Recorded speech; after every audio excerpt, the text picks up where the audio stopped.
on. Hey, I got nigga, no, hey, tell it.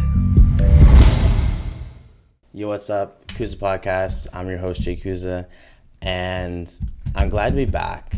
I'm very glad to be back. I'm here with my loved grandpa, Clinton Brown, but I'll give it away to him. Just give me a little bit of an introduction to yourself, your name, and how old you are, because, you know. I just turned 92. 92 then. Clinton, my name, Clinton Brown, you should know that by now. Yeah. I am the father of 3 sons, no daughters. Jaden happens to be one of my remarkable young grandchildren. Yeah. One of many. You have more than, it's more than just me. No, There's I more said, others. Yeah, but I said there were 3. 3? Who's the third? Who's the third? Who'd be the third? Yeah. Who'd be the third? CJ. Oh, right. Yeah, that's true. CJ is one of my cousins back home in Toronto. Okay. So tell me where you're from. Where are you from? Like, where have you born in? Because I actually don't know. I don't know where you're born, actually. I know you lived, but... I was born in Antigua, in the British West Indies. Okay. Both my parents, however, came from Barbados, also in the British West Indies. Yeah. It was rather interesting traveling to Trinidad because our circumstances were rather meager. And in those days, there were these big ships, Canadian ships, called the lady boats, and they used to travel between Canada and the West Indies. And that's the way we traveled on our way to You said the lady boats? That's what they were called? The Drake, the Hawkins. Interestingly enough, during the Second World War, one of them was sunk in the West Indies right there. And how big are these boats? Like, is it like ferries or is it more like little boats? No. They're big boats. Not exactly like ferries, because of course they didn't transport things like cars, so like that. But I'm looking back to a memory of 10, and my concept of the size might be quite wrong. So when does Trinidad come in? Well, Yeah. I suppose about 1940. There was, unfortunately, a split between my father and mother. Right. And, my mother we went with myself and 2 sisters to Trinidad, where we had an older brother who had been there on his own. So it was because of him that we went to Trinidad, and we had to start our lives all over again. Because in Antigua, my father owned and ran a printing shop, and used to make Christmas cards, print letterheads, kinds of that. My mother was totally unqualified to do anything. Yeah. Having left school after she did elementary school, and married at about the age of 17. So she was forced, in other words, she had to do housekeeping. Okay. Yeah, that makes sense. In Trinidad. How many siblings? Because you said there was a split. How many siblings is that? Like, how many brothers and sisters do you have?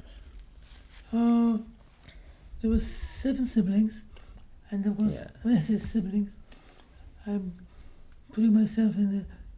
There were 4 boys and 3 girls.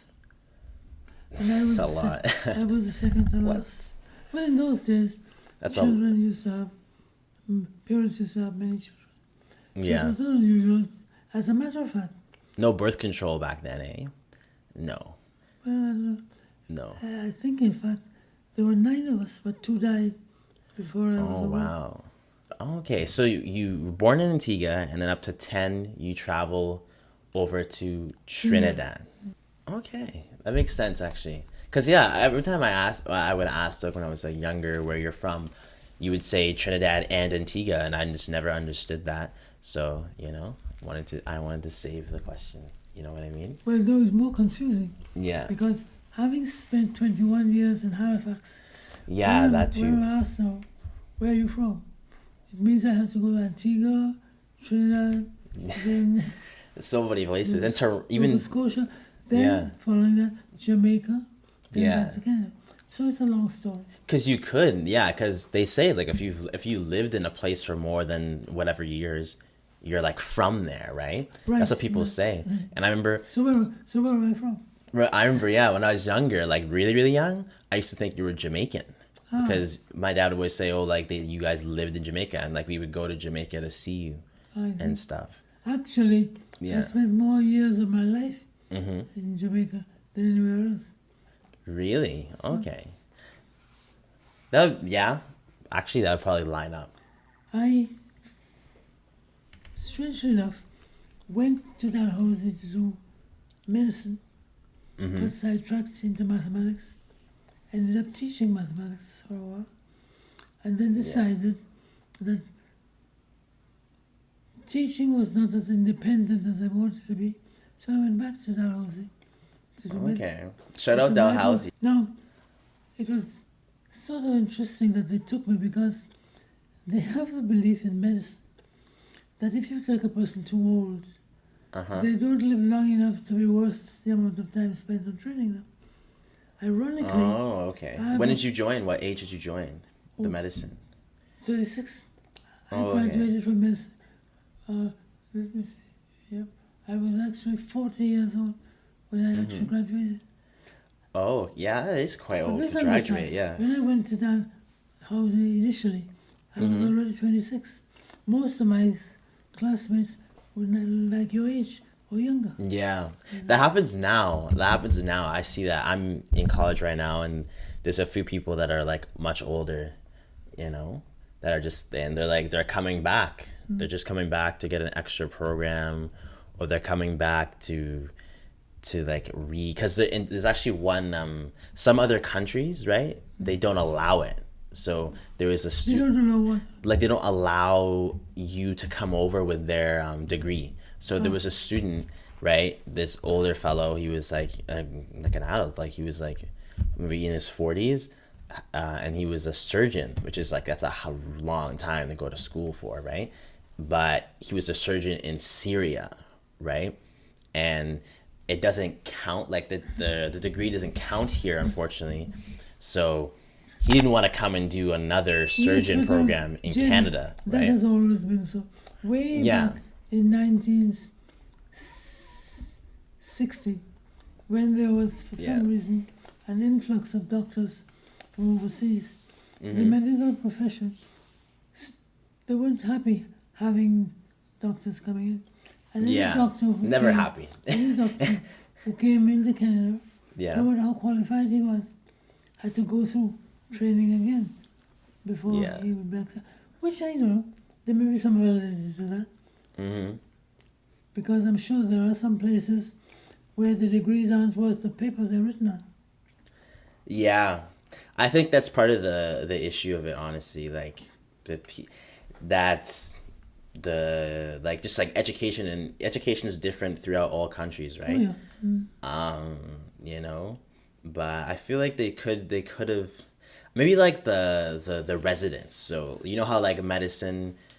I know now that if you're like in any sort of medicine field, you'll do like the classes, right? And then you'll go into residence where you're kind of working as like an assistant or working in the field, kind of like just learning through experience rather than learning through the book, right? And I feel like if you were coming overseas, that you should be able to go into residence, right? And you should do residence. And then that's your retraining, because obviously Canadian medicine is different from whatever country it is, right? So go into residence rather than making them do the school work and the residence over again, because that's a lot of years off your life, and most of these people are like 40, I'm sure a lot of people would agree with you. So he ended up just not doing it because he's too old to like go through again like whatever years it takes to be a surgeon. So he was in my program, social work. So he just got a social work degree. As a matter of fact, I'm quite sure that if you spoke to all the taxi drivers in Ottawa, you'll find that many of them are very highly qualified. Really? But can't get employed as, in their profession. And therefore they end up driving taxis. But they do quite well. Yeah. I remember talking to one of them the other day, and he was telling about the 3 houses that he already owned. The 3 what he owns? Houses. Yeah, he was driving. I don't know. To some extent, you have to protect, I suppose, your position in the country. But sometimes we can go too far. Yeah. Medicine's not something to play with, so kind of understand it, but kind of don't, But I feel like the residence would be a good thing. You feel what? The residence. Like the thing I was saying, like how they should go to residence, and that should be like their retraining, because residence is long enough. Like residence is another 5 years or something like that. It depends. Yeah. No, but hold on.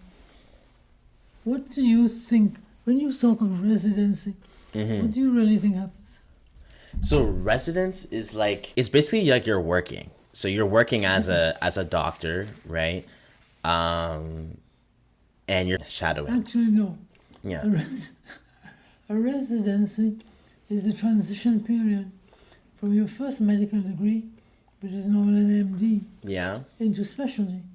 So the residents really are doctors fully qualified who are now specializing in something. No, of course they're employed. But there's regular residents too, though, because I know regular students that do regular residence. No, I don't know. You must, when you talk about a residency in medicine, you're talking about that period of study between your initial qualification, which is usually the MD, and then a specialty afterwards. Okay. So the residents are all qualified doctors. They're just trying to find they're trying to specialize in whatever. They've already found a specialty. Oh, okay. And they have to spend that time. But they're paid. They're not paid as fully as other people. But that's what a residency is. Okay. I mean, I wouldn't know. I'm not in that field. That's what I thought it was. I thought it's like the student, and they finish their schooling, and then they go to this place called residency, and that's like where they live in the thing. But that's correct. They have finished their first degree. Yeah. You do the MD. And then, when you've done your MD, you have a choice. You can either do general practice, as I elected to do, regretfully, or you can decide to go into a specialty. Okay. So all those people that are in residence are trying to get the specialized thing. Anybody referred to as a resident in medicine is doing a specialty. Oh, okay. That makes sense, actually. So you can go to medicine, do like the schooling, and then become like a family doctor? Oh, yes. Without any residence kind of training thing? General practitioner like myself, you then have to spend a year of internship. During which you're now you're almost an apprentice doctor. Yeah. That's exactly what I thought it was. Yeah. That's not the same thing as residence. A resident is a what? Person qualifying in a particular specialty. Okay. Well, listen. I mean, you learn a new thing every day, But I'll move on to the next question. My next question is, how many professions have you had? Because you didn't just do it wasn't just medicine. So how many jobs have you had? I'm talking even back to high school jobs. What was your first job type thing? The strange thing is, the first job I ever had was teaching at my high school the year following my graduation. Now, in Trinidad at that time, we were unable to teach without being fully qualified as teachers. And as soon as I finished my high school, the next year, I was able to teach in my high school. After finishing high school? I was older. How old were you? I was 17 when I finished high school. And I was younger. And you were teaching? I was younger than some of the people I was teaching. in teaching, I have taught in the elementary school, primary school, secondary school, university. I lectured for 2 years. I guess so I've gone through the whole bit of teaching. And when you were a teacher at university, were you was for medicine? I'm assuming it's for medicine or for teaching, like school? No, medicine. For medicine? I was in medicine. And what university was that? Well, first of all, I did a Bachelor of Science degree with my major in mathematics. Then I did a master's degree in mathematics. And I followed that up with a Bachelor of Education. The first two were done at Dalhousie University. The third was done at St. Mary's. All this in preparation for going back to the West Indies. When I came to Canada, there was a distinct intention to study, qualify, and go back to the West Indies. It didn't turn out that way. Because when I qualified in education, I could not find a job in the West Indies. And I decided, no, I'm not happy with education. It's that I was in the medicine. My wife, in the meantime, did sociology. She went to St. Mary's University, did sociology. And on the basis of her first degree, she got a scholarship to Dalhousie, where she did her master's in sociology. So she functioned. What was Grandma's job? What was Grandma's job? Yeah, she worked, right? She worked mainly among women in organizations which were designed to empower women one way or the other. Okay, and that's what she did her whole life. She also did a lot of voluntary work. Okay, so the university degree was used for that. That's what it was used. The sociology degree. Well, it was used for anything, but I would not have felt fair to think that my wife has seen me through my 3 degrees and she didn't do anything, and she was actually dragged out in a way from her studies in England when she came to Canada to marry me, and thereby she didn't take much persuading, but I was able to persuade her. In retrospect, I'm disappointed that I did not push her to do a PhD, because she was quite capable. Something that might be of interest to you when you ask me about jobs. I actually worked for a short period as a train porter on the trains. Train porter? What is that? What's that? I don't know if they still have them, but on the trains traveling, I used to travel from Halifax to Montreal. And on these, each carriage had 1 or 2 porters but they were there to wait on the people there. And one of the reasons I couldn't stand it is each porter on his car was expected to clean the shoes of all the people. The shoe shiners. And I just couldn't take it. So I did that for a short while, and then decided, while I was a student. What job did you have in high school? None. No job in high school? Yeah. Was that like a thing back then, where like people in high school working? No. Yeah. Okay. So that's changed, because totally alien to the West Indies. Yeah, that's definitely a change, because now more people work in high school. Because high school. Yes, that's here both in Canada and the United States, and I suspect in the rest of the first world, so-called first world, this is the habit. So when did you come? How does Canada get in there? When did you go to Canada? That's a strange story in many ways. Yeah. I had always wanted to be a doctor. I don't know why. Yeah. It wasn't because I wanted to go and help people. It wasn't anything as glorious as that. Yeah. It wasn't because I wanted to make money. I just wanted to be a doctor. So, after I left high school, I was trying to go to the United States, because I thought, or was told, you could go to the United States, you could work during the summer and go to school. And for years and years and years, I was trying, failed to get to the United States. Then, in 1955, my wife was called to see her because she was ill. And she told me she was on her way to Canada to study, but having fallen ill, she could not go. And for the very first time, I thought, why don't I try Canada instead of the United States? Yeah. So I wrote to 3 universities in Canada. I had my high school diploma at that time.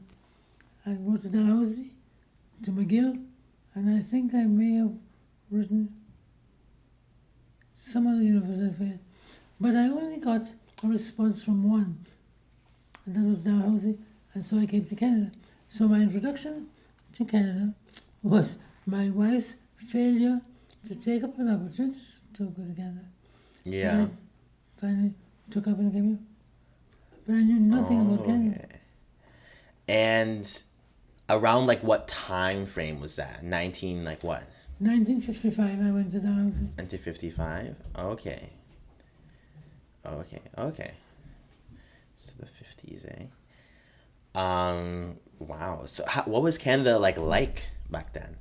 What was it any different than now in terms of like just like how people act or how people dressed in that way, not in obviously the technology way, but Not in apparel, no.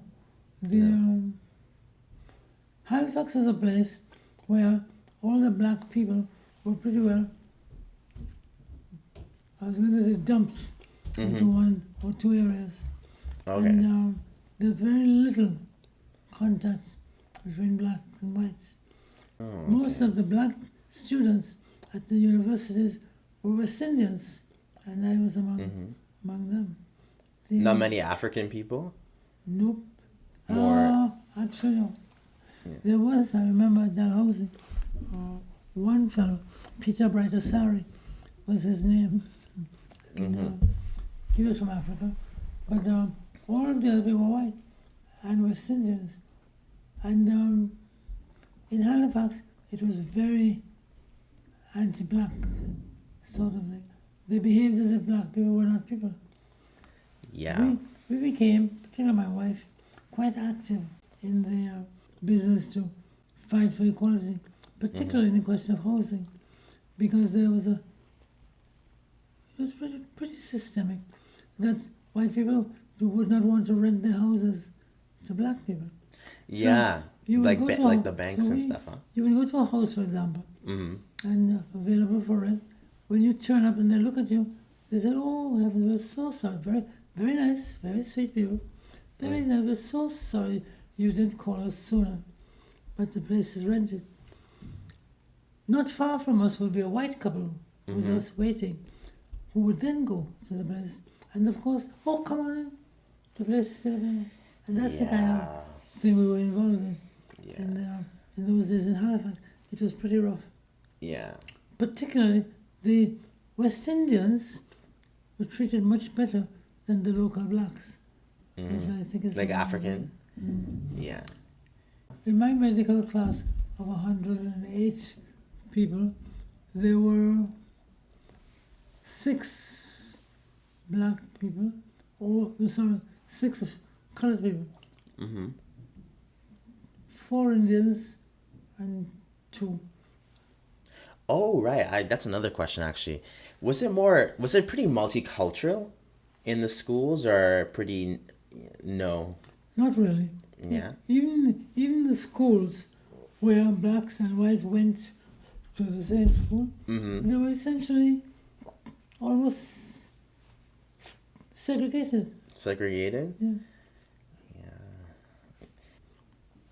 When Robin was 3 or 4, the school he went to, which was a block away from us, was all white. And so they still have it like that, man. It's not like obviously like purposely like that, but there's still schools where it's like it's all white, or the schools where it's all black. You're talking about Canada? multicultural. Yeah, right here now. Yeah, Wow. in Ottawa, there's all white schools, there's all black schools, and then there's mixes. But it's not purposely like that though. Like that was probably on purpose. It's just that people. It's just systemic racism, right? It's just where the houses are and where it's just where the people tend to migrate to. But also people just like to stay in their own race. Of course. Yeah. That's why it's like that. But yeah, we still have that. Definitely not every high school is multicultural. That's a lie. There's definitely all white schools. I've been to them. I've been the only black guy in the school before. Wow. Yeah, so, you know. The interesting thing is, I'll say that at Dalhousie, I did not run into anything that I could look back and classify as racism. At Dalhousie in Canada? Yeah. And what, that was 955 still? That was 55. Yeah, okay. As a matter of fact, some of the people were especially nice. Yeah. Usually nice. Halifax, it hasn't changed completely. Yeah. But there's much more mixture of black and white now. For sure, than yeah. there was. For sure. It's the multicultural push that's happened, right? That happened in 2012, right? So, race, probably nearly always based on economics anyway, is everywhere. Yeah. Well, I shouldn't say race, anti-racial attitudes and behavior. Yeah. Prejudice. That's the word they use now. But you know, Yeah. I suspect that if all the people in the world were of one race, people would find some reason for prejudice. Yeah. Something. It'd be the money. I think it'd be the money. Your nose is too long, your foot too short, or something. Yeah. It seems to be, unfortunately, part of human nature. You know what it is? I think it's the survival thing, right? They did a test where they put a bunch of people on like an island, and with the men, there was always a leader, right? There's always a leader, right? And people just bow down to the leader. It's the first person to take initiative to like, let's get the fire, let's do this, you know? There's a leader, right? And then obviously there's always jealousy, there's always this, there's always that, right? And I think that's why it existed, right? Like racism existed. It's just that the extent of it was the problem, right? I don't think there'll ever be a world where everyone is like equal and like everyone treats everyone the same, because that's just not in us, right? But the problem is the extent. The problem is killing this person because they're black, killing this person because they're Asian, or not letting them in because of that, you know? It's the extent of it, you know what I mean? And that's why we have all these laws now, these social laws against it. You know what I mean? One of the reasons that black slavery Yeah. was so successful is that these tribes very often were warring, and the tribe that would win over one would then sell these as property. Exactly. Yeah. It's humans is unethical, you know what I mean? So as not even humans, just like evolution is unethical, right? Lions, you look at lions, they'll kill whatever, they'll kill them, they'll eat their own, they fight their own, they eat their own, because there is no social rules for a lion, right? It's just whoever the leader is the leader. They don't have it's wrong to do this kind of thing. It's just like nature, right? But obviously with humans, we need that. We need those rules, because if we just lived like lions or like animals, right, it'd be chaos. The economy would be ruined. That's why we have. There are some people who You know will what I mean? say to you that the economy is in chaos. It is now, but that's more. There's a lot of things wrong with that. It's because there's a lot of other factors why, but it's definitely not. Like I'm talking like chaos. If we didn't have an economy, that's why they created it, right? If we didn't have an economy and just like we're just like living in like the woods or whatever, it would have been way worse, way worse. You know? Would that be worse off? Would we be worse off if we were in the woods? Why? Yeah, because then we would be barbaric. Literally, we would be like animals. If we didn't have any economy, we didn't have any government, we didn't have any structure. If we were just like left, like if tomorrow there was just a. You talk about structure. Where does law fit into your concept of structure? Yeah, That's what I'm getting to. The law has done a big part. It's done a big part. A big part of what? Of the structure, the law, right? So like if we woke up tomorrow, right, and there was no rules, there was no laws, no nothing. That's what you see with the Purge, right? Have you seen the movie The Purge or heard of it? So The Purge is a movie where one night there's no laws, so the government allows this. They give a big announcement. They're like, "There's no laws. Anything is legal," right? And the world is chaotic. People are going out and killing people that they had beef with on Sunday, right? People are going stealing banks, getting all the money because you need money to live, right? But since we have these laws, since we have the cops, since we have all these kind of don't do these kind of people, right? They don't do that. We don't do that, right?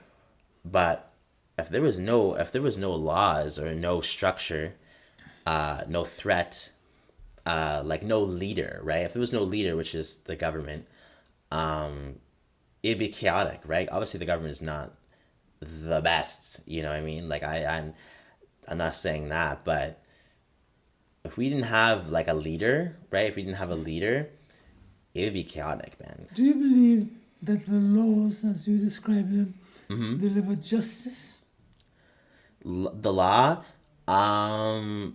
no, the justice system is not perfect right now, but law to me is structure. It's structure. It keeps humans in check. That's what it does. That's what I think law is. It's not like a justice thing. They do have a justice system, obviously, but I think they created it more for the barbaric thing, because without any laws or any like rules like that, we would resort to our evolutionary. What do you think thing. is the concern of the justice system? What's the function of The concern of it? Like now, I'll stick to right now because obviously I live right now. But right now, like the justice system is, it's not fair. It's not fair for certain. So it's not fair that some criminals get charged whatever 100,000 for bail and some get charged 20,000, right? Based off nothing. Sometimes nothing. It's not fair that people get falsely accused of things. It's not fair that different genders get different opportunities in the justice system. So you would agree Right. that the system of laws does Yeah. not guarantee you a system of justice? No, definitely not. Definitely not. No, definitely not. It just keeps us structured. It keeps us from killing each other. That's what it does. I agree with you to some extent. Yeah. That structure is important. Yeah. Like this, like the thing, there's always like the government and like our leader, there's always kind of like that thought in your back of your head, like you can't do this, right? So when you're driving, right? When I'm driving, the speed laws, right? That's a law they created, right? If there was no speed laws, people would just speed, right? And that's just a little like example of just the structure that they created. Why do Right. people speed? Because Because- fun.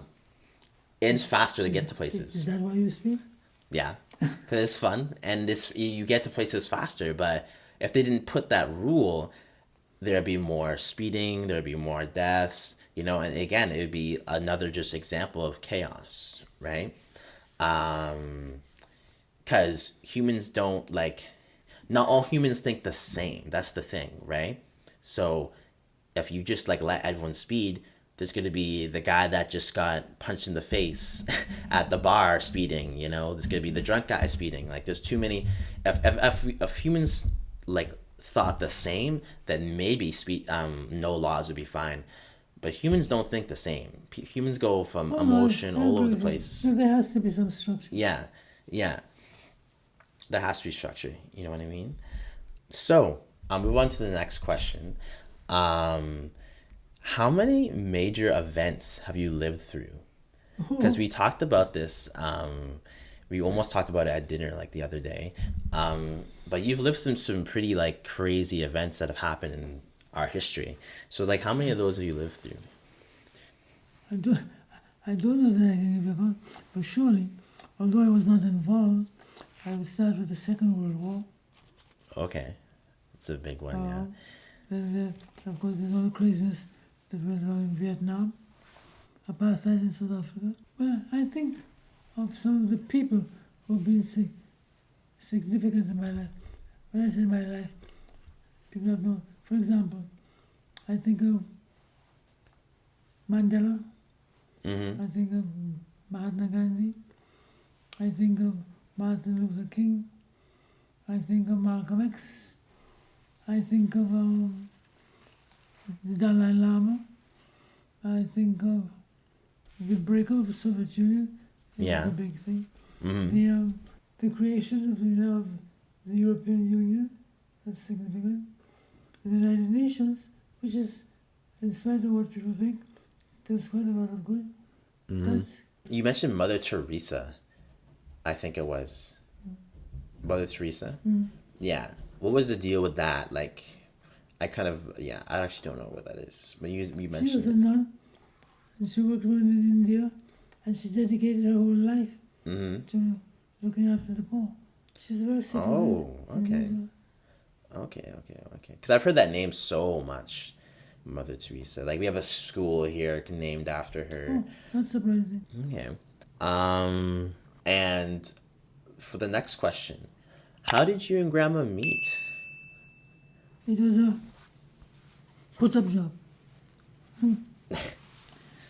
I was teaching, again, not a qualified teacher, in a school where her uncle was headmaster. Okay. Her uncle's wife taught with me in the school. She was one of the teachers. Mm. I was a young man of 20 years at that point.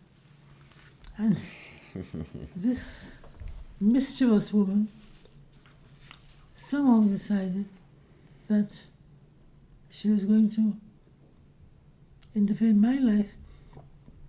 And so she brought Joan Yeah. at the age of 17. I was under a thatched roof in the yard. I can see her now, teaching. And I saw this vision, because your grandma's a beautiful woman coming towards me. So, how do we meet? We met by this one, her uncle's wife, bringing Joan to me and saying, "Here, meet this person." We immediately hit it off. Yeah. And we had a sort of romance, talking to each other for about 6 months. That went on. We never had any, in those days, sex and all this kind of was not a big deal. At the end of 6 months, we had a misunderstanding, and we sort of separated. Now, Joan, my wife, and I have not had any contact really for 7 years. And I wrote her out of the blue and proposed marriage to her. And after 18 months, Yeah. and my son pushing, she agreed to come. So we didn't meet. We were introduced deliberately by her uncle's wife. However, I'm happy to say, at no time did she ever think it was a wrong. She seemed to think it was a good idea. But that's how we met. I should point out, had this lady not brought Joan to meet me at that day, our paths would probably never cross. That's how we met. Not a very romantic meeting, except that from the time we met, we sort of Clicked. I mean, yeah. If she called you back after 18 months, 7 years, then 18 months, right? Before after the No. She called me after 5 years. yeah. I proposed to her after 7 years. So in total, like, how many years was that of like not talking to her before you guys got married? That's like Oh, there was at least a 7 year 7 years. separations. 7 years. And please understand, during the period we were seeing each other, which was only about half a year, on one single occasion, on a beach one day, we kissed a little bit. And that's it. There was absolutely no other and on that basis, Yeah. I proposed to her Because we spent a lot of time during those just talking to each other, and I suppose maybe getting to know each other. That's wild, man. 7 years. Yeah, and we've been married for 64 years in September. That's very different from now. That's very different from now. Well, it's Yeah. not too many people. Some people do, but Yeah. not too many reasons. But look at the Queen of England. She was married for over 70 years. Yeah. No, no doubt about that generation, but our generation, no. That's not a thing, man. Like 7 years waiting, no. The thing is we yeah. There's you're probably not aware, but there's true love is kind of dead for us, for mine and the one like Lamarck's generation, millennials. You'll rarely see anyone do that kind of 7 year thing, or like you kiss once and then you end up getting married. It's not a thing anymore because it's very short, because life is very, in a way, it's crazy. yeah, like I can't even imagine doing that. And That's like why that's why it took 18 months for her to say yes. yeah, I can't imagine And that. finally she said yes when I wrote her and said, okay, that's long enough. Make up your mind, yes or no. Yeah. 7 years, yeah. That's wild. Yeah, you'll be lucky to get, if you break up with someone in this generation, you have a time limit of like 3 weeks to get any sort of back, to get them back. Like if you want to send a note to them or like send a text to them, like saying sorry or trying to like mend it, kind of like how you did. 3 weeks. That's the maximum you're gonna get. But the 7 thing years, is, no way, when we sort of separated, there Yeah. was no acrimony. It was just a silly even if misunderstanding. it's that, because the thing is that we have social media now, right? And there's so many more options, right? Than in your generation, marriage was like the golden ticket. Now it's like like it's like it's like marrying, not even marriage, but dating the top person in the world is like the golden ticket. And then with social media, what it's done is that it's given people more options, because you can get hit up by people from other countries, right? So when you at your generation, and even my dad's, right, say you live in Ottawa, right? So you live here, you're limited to the women in this neighborhood, and as far as you can bus, basically, or like as far as you can travel, right? Because there's no internet, there's no, well, I might know if there's internet, but there's no social media, definitely no social media, right? But now I can sit at home and someone can text me from Brazil or Egypt and say, yo, I'm sending you money, I'm flying you here to marry you. So that's why people are very, their standards are really high, but also their patience is extremely low, because that's why I said 3 weeks, because now, when people break up now, it's like, oh, there's something better for me out there. Every single time it's like that. Because in reality, there is now, with the social media, there is, there's always probability of you getting that, looks wise, class wise, whatever. But the reality that back then there wasn't, you know what I mean? So that's why, yeah, that sounds crazy to me when I hear like 7 years, like the fact that she actually like responded to you 7 years.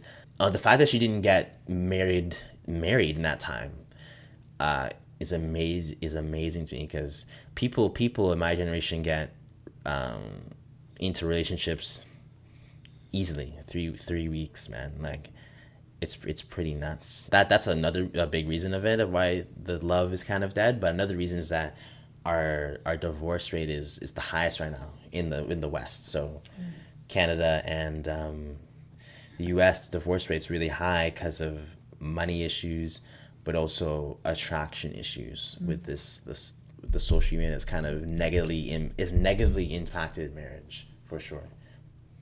You know, but that's great.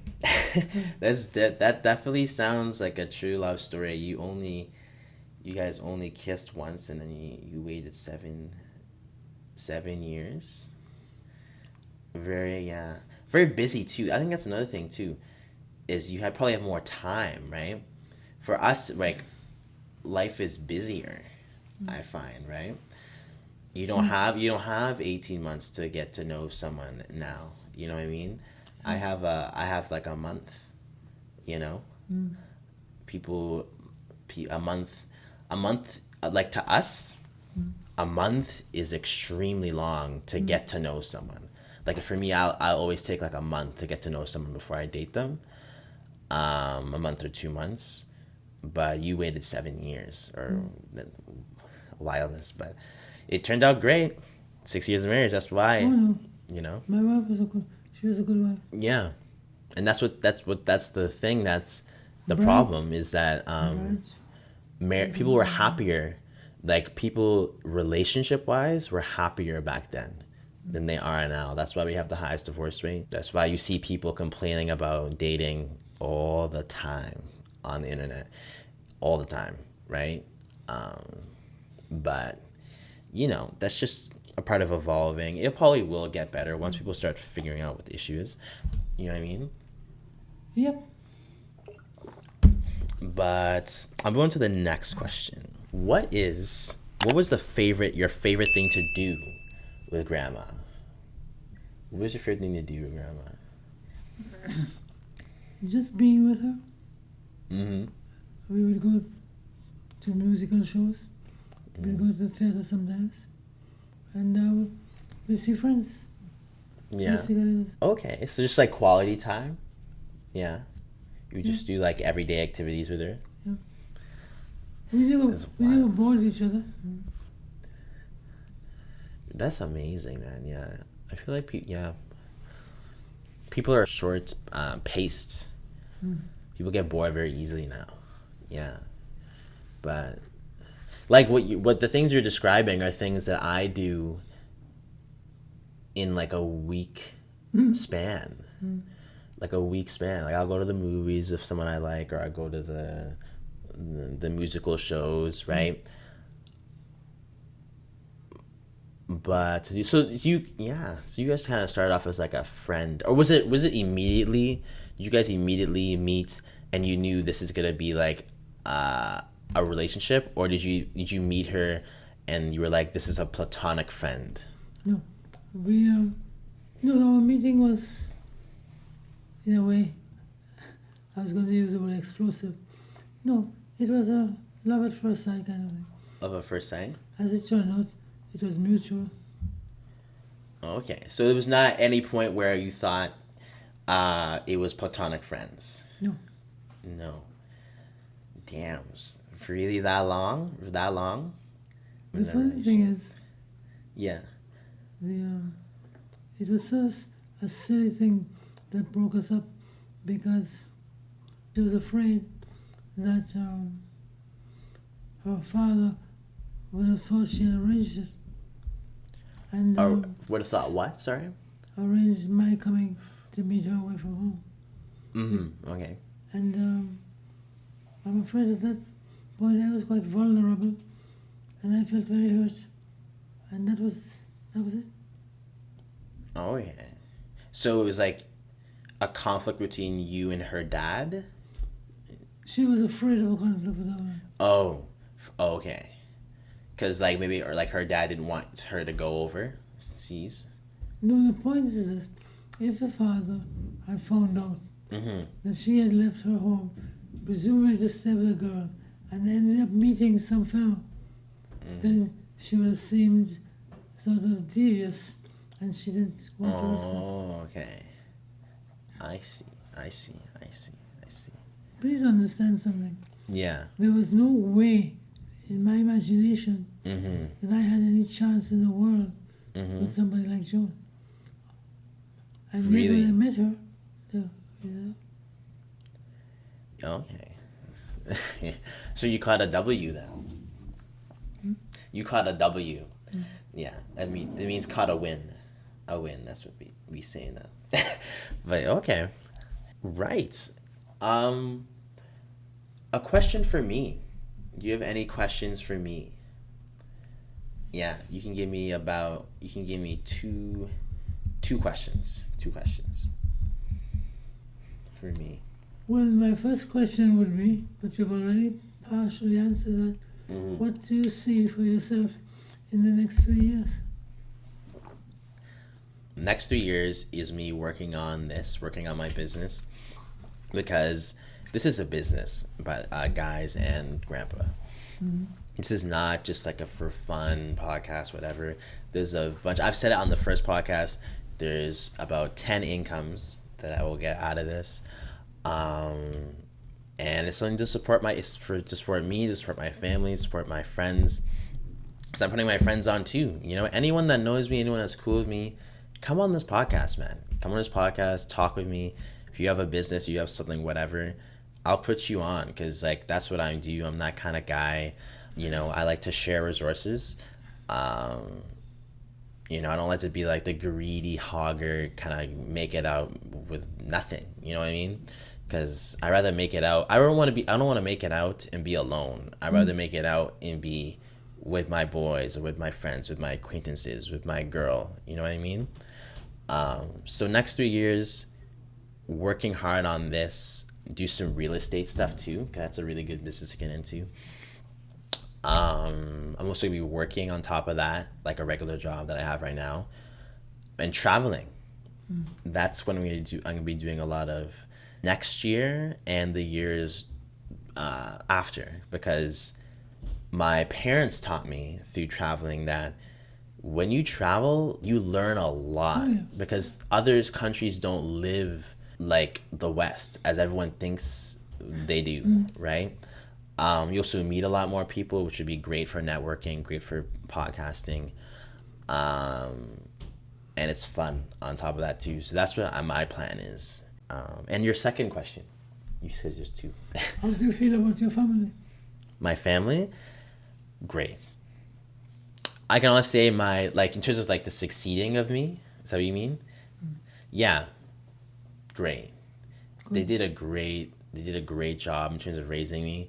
I think so too. Yeah, you know, in terms of like morals, life skills, those kind of things, very, very great. And the support too, you know, the fact that I've never had to struggle in terms of like roof over the head or food or exercise, you know, where other kids I've met where they're literally like they gotta work for the family. Like it's just like I haven't had that pressure, so I'm very thankful for that. Yeah, they've did a great job. You know, it hasn't been perfect, but it's been pretty close. I can't think of anything else I would ask.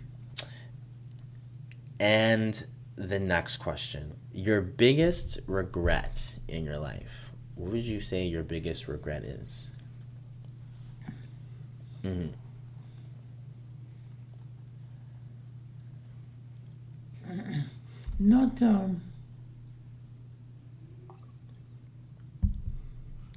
Not listening attentively always to what my wife suggested, with the result that it has cost us financially quite a bit. Not to put us in any difficulty. So, yeah, my biggest regret is that the several occasions when I almost ignored my wife's input, and I live to regret it. Yeah, that's a good one. That's a good critical one. I feel like taking advice from people like is hard nowadays, because like if you feel like it's not like you're doing it wrong, right? Or it's just like you don't even see how someone else could be doing it right, but then you as you said, you regret it. You end up thinking, oh, that could have been a good option. That's why for me, I've done in my life is, and I let people give the opportunity.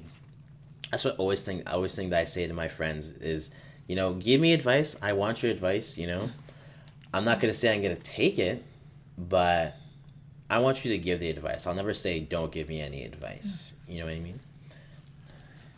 And the very, very last one. What would you be the biggest advice to someone my age, or someone going in like 18, even though I'm not 18? That's a big question. Yeah. So it's something you wish you knew when you were 18. That's kind of basically the question. I have operated mainly on the principle of try to do no harm to anybody. Mm-hmm. If you work within that principle, you can get a lot done. Try to do no harm. Try to do no harm. Yeah. But that's great advice. I hope many of the viewers that are around that age take that to an account. But that's good advice. It was nice talking with you. It always is. I'm sorry you didn't catch me when I was less sleepy. Yeah, no, you did good. You weren't very sleepy throughout the whole thing, just at the end. And I wish you good luck in all of this. Thank you. I really appreciate it, because it is a luck thing. There's some advice. Everybody needs a little luck. Yeah, for sure. But I definitely hope to succeed. Be happy. It's more like I like to see the people that like help me, like their reaction, right? So like my family's reaction. If I succeed, like I'm gonna be most happy to see how my family reacts to it, right? Yeah. It's not like, oh, I'm gonna happy to see the $1 million in my bank account. Yeah. It's more to see what my mom and dad think. That makes me the happiest, you know what I mean? Or my grandparents, because I know they'll be very, very happy, That's a good way to look at it. Mm-hmm. But this has been a great podcast. Like and subscribe. Check out all my platforms. We got TikTok, we got YouTube, we got everything, man. I'm putting on YouTube, Instagram, TikTok. That's gonna be the main places now. There is a Cuza Clips channel for anyone that wants to watch the clips on YouTube, but you could see the clips on TikTok and Instagram anyway. But I know some people like to watch it on YouTube, so that's why I made a channel. Follow the Instagram and go to the link tree to access that. And stay humble, stay clean, and this is the Cuz Podcast, and we're out.